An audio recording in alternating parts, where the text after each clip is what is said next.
হে রাজনীতিবিদগণ, তোমরা সজাগ হও, বুঝছো? রাজনীতি করলে হিসাব করে কইরো। এখন বাংলার জনতা এতটা বোকা না এখন আর। তোমরা সব শেষ করে দিছো।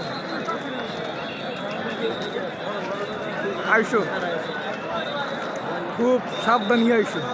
যে এই রাজনীতি করবা বুঝছা শুনে রাজনীতি কইরো। রাজনীতিবিদরে সবাইকেই উদ্দেশ্য করে বলছি, রাজনীতি করলে হিসাব করে কইরো। কারণ জনতা সংসদ পর্যন্ত এখন পর্যন্ত দুইবার আইসা পড়ছে। কোন সময় তোমার গদিতে টান দিবে এটারই নাই নিশ্চয়তা, বুঝছো? সাবধান হয়ে যাও। জনতা খুবই কষ্ট পাইছে। রাজনীতি করবা, সাবধানে রাজনীতি করি।